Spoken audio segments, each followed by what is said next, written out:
Tanggalin ang close work permit. Ito po ang panawagan ng NDP sa federal government Huwebes. Bagay na ayon sa isang advocate, maaaring maging malaking tulong sa mga migranteng manggagawa. May report si Kisha Balatbat.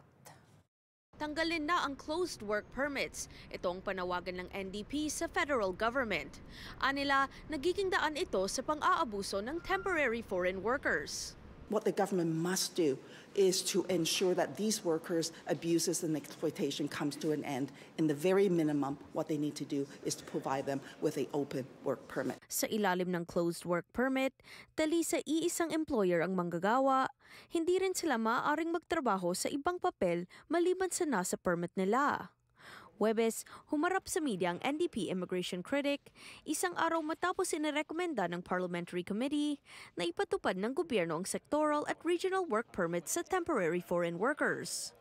Ito matapos ang isang pag-aaral na inilunsad dahil sa akusasyon ng isang kinatawan ng United Nations na breeding ground for contemporary forms of slavery ang Temporary Foreign Workers Program ng Canada. Closed permits actively undermine the basic right to freely choose and change employers and other fundamental rights that Canada, as our country, has committed to uphold through international conventions. Nakita natin yung sitwasyon ng mga seasonal farmer, no?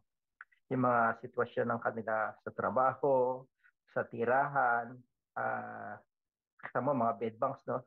Sama-sama sila sa isang lugar na pag nagkasakit ang isa, damay lahat. At yung persahang pagpapatrabaho, nandoon, no? At merong pananakot no, na pag hindi ka nagtrabaho, hindi ka at tatanggalin ka. Para naman sa migrants' rights advocates at labor leaders, matagal na nilang ipinaglalaban ang mga hamon at pagsubok na hinaharap at nararanasan ng temporary foreign workers. Wala yung mobility na tinatawag dahil hindi siya pwedeng lumipat ng employer dahil nakatali siya doon sa employer dahil doon sa kanyang work permit. Ngayon, kahit inaabuso na sila, natatakot magreklamo dahil una, mawawalan ng trabaho.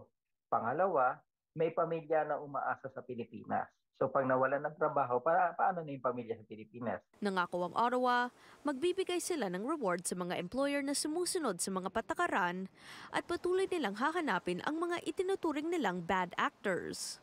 Bagay na magiging malaking tulong daw kung maipatutupad ani De Leon. Siguro bukod sa penalty dapat ipagtibay yung batas na makasuhan yung mga yon dahil hindi titigil o hindi mawawala yung ganyang kalakaran kung walang mapaparusahan Dapat magkaroon ng batas na titingin diyan para masabi nating magkaroon talaga ng total protection o yung kumpletong protection sa manggagawang migrante. Ayon kay De Leon, naging hamon din ang hindi pagtutok ng gobyerno sa mga employer ng pinalawakang labor market impact assessment. Aniya, maaring nagresulta ito sa maling pagsisi sa mga migrante sa mga problemang hinaharap ng Canada. Kisha Balatbat, Omni News, Toronto.